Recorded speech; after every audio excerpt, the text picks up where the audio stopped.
ನಮಸ್ಕಾರ ಸ್ನೇಹಿತರೆ. ನಾನು ಸತೀಶ್. ನಮ್ಮ ಇವತ್ತಿನ ವಿಡಿಯೋದಲ್ಲಿ ಮತ್ತೊಂದು ಸ್ಟಾಕ್ ಮಾರ್ಕೆಟ್ ನ ಒಂದು ಬ್ಲಡ್ ಬಾತ್ ನ ಒಂದು ಇನ್ಫಾರ್ಮೇಶನ್ಸ್, ಅದ್ರ ಜೊತೆಗೆ ಆಸ್ ಆಫ್ ನೋ ಮಾರ್ಕೆಟ್ ಯಾವ ರೀತಿ ಒಂದು ರಿಯಾಕ್ಷನ್ಸ್ ಕೊಡ್ತಾ ಇದೆ, ಅದ್ರ ಜೊತೆಗೆ ಕೆಲವೊಂದು ರೀಸನ್ಸ್ ಸಹ ಎಕ್ಸ್ಪ್ಲನೇಷನ್ಸ್ ಮಾಡ್ತಾ ಇದೀನಿ. ಸೊ 1.5 year ಒಂದು ಬ್ಯಾಕ್ ಒಂದು ಕೊರೋನಾ ಸಿಚುವೇಶನ್ಸ್ ಬಂದ್ಮೇಲೆ ಸ್ಟಾಕ್ ಮಾರ್ಕೆಟ್ ನಿಮ್ಗೆ ಗೊತ್ತಿರೋ ರೀತಿ ಯಾವ ರೀತಿ ಒಂದು ಡ್ರಾಸ್ಟಿಕ್ ಒಂದು 7,200 7,500 ಗಂಟೆ ಬಂದಿತ್ತು ಅಂತ ನಿಮ್ಗೆ ಗೊತ್ತಿತ್ತು ನಿಫ್ಟಿ. ಓಕೆ, ಸೊ ಅದಾದ್ಮೇಲೆ ಸುಮಾರು ಹೊಸ ಒಂದು ರಿಟೇಲರ್ಸ್ ಎಂಟ್ರಿ ಆದ್ರು. ಸೊ ಸ್ಟಾಕ್ ಮಾರ್ಕೆಟ್ ಬೀಳೋ ಟೈಮಲ್ಲಿ ಯಾರು ಸ್ಟಾಕ್ ಗಳನ್ನ ಬೈ ಮಾಡಕ್ಕೆ ಒಂದು ಧೈರ್ಯ ಮಾಡಿಲ್ಲ ಅಂತ ಹೇಳ್ಬೋದು. ಓಕೆ ಅದಾದ್ಮೇಲೆ 2021 ಬಿಗಿನಿಂಗ್ ಅಲ್ಲಿ ಸುಮಾರು ಜನಕ್ಕೆ ಒಂದು ಎಕ್ಸೈಟ್ಮೆಂಟ್ ಆಯ್ತು. ಓಕೆ, ಸ್ಟಾಕ್ ಮಾರ್ಕೆಟ್ ಅಲ್ಲಿ ಈ ರೀತಿ ಒಂದು ಆಪರ್ಚುನಿಟೀಸ್ ಇದೆ, ನಾವು ಬೈ ಮಾಡಬೇಕಾಗಿತ್ತು, ಮತ್ತೊಮ್ಮೆ ಕೊರೋನಾ ರೀತಿ ಒಂದು ಸಿಚುವೇಶನ್ಸ್ ಬಂದ್ರೆ ಬೈ ಮಾಡ್ಬೋದು ಅಂತ ಅಂದ್ಕೊಂತಿದ್ರು. ಬಟ್ ನನಗೆ ಸುಮಾರು ವಿಡಿಯೋಗಳು ಹೇಳಿದ್ದೆ, ಅದೇ ರೀತಿಯ ಸಿಚುವೇಶನ್ಸ್ ಗಳು ಮತ್ತೆ ಬರೋದು ತುಂಬಾ ಡೌಟ್ ಆಗಿರೋದ್ರಿಂದ ಇವತ್ತಿನ ಮಾರ್ಕೆಟ್ ಒಂದು ಸಿಚುವೇಶನ್ಸ್ ಯಾವ ರೀತಿ ಇದೆ, ಅದ್ರ ಜೊತೆಗೆ ಮಾರ್ಕೆಟ್ ನ ಒಂದು ಟ್ರೆಂಡ್ ಯಾವ ರೀತಿ ಹೋಗ್ತಿದೆ, ಸೊ ಅದ್ರ ಜೊತೆಗೆ ಕೆಲವೊಂದು ರೀಸನ್ಸ್, ಅದ್ರ ಜೊತೆಗೆ ನೀವು ಆಸ್ ಆಫ್ ನಾವು ಏನ್ ಮಾಡ್ಬೋದು ಅಂತ ಸಹ ಕೆಲವೊಂದು ಇನ್ಫಾರ್ಮೇಶನ್ಸ್ ಕೊಡ್ತೇವೆ. ನೋಡಿ, ನಾವು ಲಾಸ್ಟ್ ವೀಕ್ ಒಂದು ವಿಡಿಯೋದಲ್ಲಿ ನಿಮ್ಗೊಂದು ಈ ಒಂದು ರೀತಿ ಒಂದು ಟ್ರೆಂಡ್ ಲೈನ್ ಫಾರ್ಮೇಶನ್ಸ್ ಮಾಡಿ, ಸೊ ಒಂದು ಫ್ಲಾಗ್ ಪೋಲ್ ಈ ರೀತಿ ಒಂದು ಕಾಣಿಸ್ತಿರುವಂತ ಒಂದು ಮಾರ್ಕೆಟ್ ನ ಒಂದು ಚಾರ್ಟ್ ನ ತೋರಿಸಿದೆ. ಸೊ ಇದು ಯೂಶಲಿ ನಾವು ಬ್ರೇಕ್ ಆಗಲ್ಲ ಅಂತ ಅನ್ಕೊಂಡ್ರೆ, ನೋಡಿ ಬ್ರೇಕ್ ಆಯ್ತು, ಒಂದು 2 ದಿವಸ 3 ದಿವಸ ಸ್ವಲ್ಪ ಅಂದ್ರೆ ರೇಂಜ್ ಬಾಂಡ್ ಆಯ್ತು. ಸೊ ಒಂದು ಕೈಂಡ್ ಆಫ್ ರೀಟ್ರೇಸ್ಮೆಂಟ್ ಅಂತ ಕರಿಬಹುದು. ಸೊ ನೀವು ನೋಡೋ ಓವರ್ ಆಲ್ ಮಾರ್ಕೆಟ್ ಬಂದು ಕಂಪ್ಲೀಟ್ ಒಂದು ಈ ಲೆವೆಲ್ಗೆ ಬಂದು ಟಚ್ ಆಗ್ತಿದೆ ಅಂತ ಹೇಳ್ಬೋದು. ಆಸ್ ಆನ್ ನೀವು ಟೈಮ್ ಸಹ ನೋಡ್ಕೊಬಹುದು, 12:22 ಟೈಮಲ್ಲಿ.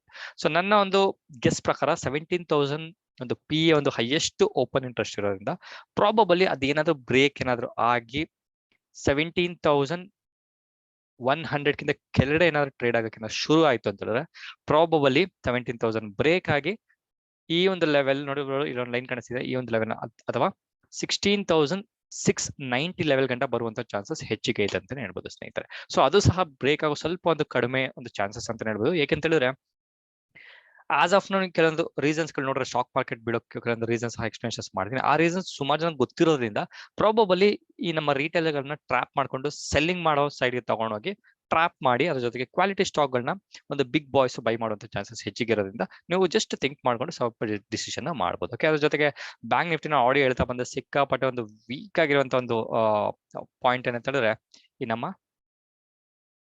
ಬ್ಯಾಂಕ್ ನಿಫ್ಟಿ ನೋಡಿ ಯಾವ ರೀತಿ ಕಂಟಿನ್ಯೂಸ್ ಒಂದು ಫಾಲ್ ಇರೋದ್ರಿಂದ ನೀವು ನೋಡ್ಬೋದು. ಸ್ಟಾರ್ಟಿಂಗ್ ಫ್ರಮ್ ಈ ಒಂದು ಟೈಮ್ ಅಲ್ಲಿ ಸ್ಟಾರ್ಟ್ ಆದಾಗಿಂದ ನೋಡ್ಬೋದು ನಿಮ್ಗೆ ಯಾವುದೇ ರೀತಿಯ ಒಂದು ದೊಡ್ಡ ಒಂದು ಗ್ರೀನ್ ಕ್ಯಾಂಡಲ್ ಬಂದಿಲ್ಲ ಅಂತ ಹೇಳ್ಬೋದು. ಸೊ ಓಕೆ, ಅದೇ ಒಂದು ಕಂಟಿನ್ಯೂಷನ್ ಆಗ್ತಿರೋದ್ರಿಂದ ಪ್ರಬೌಡ್ ಇದು ಸಹ 36,200 ಒಂದು ಲೆವೆಲ್ ಆಸ್ ಆಫ್ ಒಂದು ಟ್ರೇಡಿಂಗ್ ಆಗ್ತಿರೋದ್ರಿಂದ ಇದೇನಾದ್ರು ಬ್ರೇಕ್ ಆಯ್ತು ಅಂದ್ರೆ ಆರಾಮಾಗಿ 35,000 ರೀಚ್ ಆಗೋದ್ರಲ್ಲಿ ಡೌಟೇ ಇಲ್ಲ ಅನ್ನೋ ಒಂದು ಇನ್ಫಾರ್ಮೇಶನ್ಸ್ ಶೇರ್ ಮಾಡ್ತಾ ಇದ್ದೀನಿ. ಓಕೆ, ಸೊ ಈ ಇನ್ಫಾರ್ಮೇಶನ್ಸ್ ಆದ್ಮೇಲೆ ನಾನು ಜಸ್ಟ್ ಆಸ್ ಆಫ್ ನಾವು ಮಾರ್ಕೆಟ್ ನ ಒಂದು ಸೆಂಟಿಮೆಂಟ್ ಸಹ ನೋಡ್ತಿದ್ದೆ. ಸೊ ಮಾರ್ಕೆಟ್ ಆಲ್ಮೋಸ್ಟ್ ನಿಫ್ಟಿ ನೋಡಿದ್ರೆ ಕ್ಲೋಸ್ ಟು ಮೊಬೈಲ್ ನೋಡಿದ್ರೆ ಕ್ಲೋಸ್ ಟು 2% ಬಿದ್ದಿದೆ. ಸೊ 380 ಪಾಯಿಂಟ್ಸ್ ಒಂದು ಡೌನ್ ಟ್ರೆಂಡ್ ಇದೆ.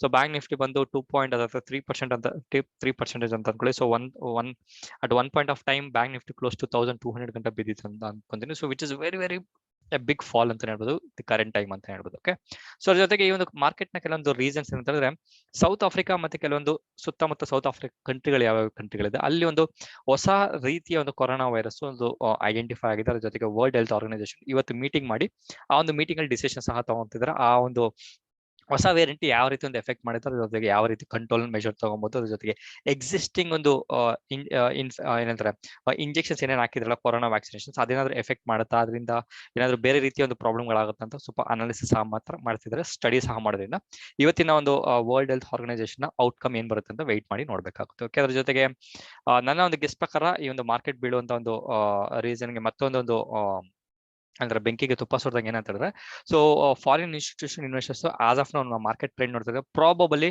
Close to 6,000 to 8,000 worth of 6,000 to 8,000 worth of crores sell side ಹೋಗಿರಬಹುದು ಅಂತ ಗೆಸ್ ಮಾಡ್ತಾ ಇದೀನಿ. ನೋಡ್ಬೇಕು, ವೆಯ್ಟ್ ಮಾಡಿ ನೋಡ್ಬೇಕು. ಸೊ ಏಷ್ಯನ್ ಮಾರ್ಕೆಟ್ ಕಂಪ್ಲೀಟ್ ಅಂತ ರೆಡ್ ಇರೋದ್ರಿಂದ ನೈಕಿ 225 ಹ್ಯಾಂಗ್ ಶಾಂಗ್ ಅದ್ರ ಜೊತೆಗೆ ಆಸ್ಟ್ರೇಲಿಯಾದ S&P ASX 200 ಸಹ ಒಂದು ಕಂಪ್ಲೀಟ್ ಡೌನ್ ಟ್ರೆಂಡ್ ಇದೆ ಅಂತ ಹೇಳ್ಬೋದು. ಅದ್ರ ಜೊತೆಗೆ ನಿನ್ನೆ ಒಂದು ಆಯಿಲ್ ಏನಂತ ಕ್ರೂಡ್ ಆಯಿಲ್ ನ ಒಂದು ಗ್ಲೋಬಲ್ ಸಪ್ಲೈ ಒಂದು ಸರ್ಪ್ಲಸ್ ಇದೆ, ಅದು ಸಹ ಒಂದು ರೀಸನ್ ಅಂತ ಹೇಳ್ಬೋದು. ನೋಡ್ಬೋದು ಇವತ್ತಿನ ಒಂದು ಮಾರ್ಕೆಟ್ ಒಂದು ಕಂಪ್ಲೀಟ್ ಒಂದು ಟ್ರೆಂಡ್ ನೋಡಿದ್ರೆ ನೋಡ್ಬೋದು ಟೈಮ್ ನೋಡ್ಕೊಬಹುದು. ಈ ಒಂದು ಟೈಮ್ ಅಲ್ಲಿ ನೀವು ಓಕೆ, ಸೊ ಈ ಒಂದು ಟೈಮಲ್ಲಿ ನೀವು ನೋಡ್ಬೋದು ಕಂಪ್ಲೀಟ್ ಒಂದು ಮಾರ್ಕೆಟ್ ಡೌನ್ ಟ್ರೆಂಡ್ ಇರೋದ್ರಿಂದ ಯಾವುದೇ ಒಂದು ಸೆಕ್ಟಾರು ಒಂದು ಅಪ್ ಟ್ರೆಂಡ್ ಇಲ್ಲ ಎಕ್ಸೆಪ್ಟ್ ಫಾರ್ಮಾ. ಸೊ ಫಾರ್ಮಾ ಏನಕ್ಕೆ ಅಪ್ ಟ್ರೆಂಡ್ ಇರುತ್ತೆ, ಆಬ್ವಿಯಸ್ ಇರುತ್ತೆ. ಕೊರೋನಾ ಏನಾದ್ರು ಬಂತಂದ್ರೆ ಹಾಸ್ಪಿಟ್ಲಿಗೆ ಎಲ್ಲರೂ ಹೋಗ್ತಾರೆ, ಮೆಡಿಸಿನ್ಸ್ ತಗೊಂತಾರೆ, ಫಾರ್ಮಸ್ಯೂಟಿಕಲ್ ಕಂಪನಿಗಳು, ಹಾಸ್ಪಿಟಲ್ ಡೆವಲಪ್ ಆಗೋದ್ರಿಂದ ಆ ಒಂದು ಸೆಕ್ಟರ್, ಆ ಒಂದು ಇಂಡೆಕ್ಸ್ ಸ್ವಲ್ಪ ಚೆನ್ನಾಗಿ ಮಾಡ್ತಿದೆ ಅಂತ ಹೇಳ್ಬೋದು. ಸೊ ಅದೊಂದು ಬಿಟ್ಟರೆ ನೀವು ಓವರ್ ಆಲ್ ನೋಡ್ಬೋದು ಮೋರ್ ದೆನ್ 1% ಮಾರ್ಕೆಟ್ ಫಾಲೋ ಆಗಿರೋದ್ರಿಂದ which is a very very bad sign ಅಂತ ಹೇಳ್ಬೋದು. ಜೊತೆಗೆ ಏಷ್ಯನ್ ಮಾರ್ಕೆಟ್ ಒಂದು ಸೆಂಟಿಮೆಂಟ್ ನೋಡಿದ್ರೆ ಯಾವುದೇ ಒಂದು ಮಾರ್ಕೆಟ್ ಒಂದು ಪಾಸಿಟಿವ್ ಕಡೆ ಇಲ್ಲ ಅಂತ ಹೇಳ್ಬೋದು. ನೋಡ್ಬೋದು ಕಂಪ್ಲೀಟ್ ಒಂದು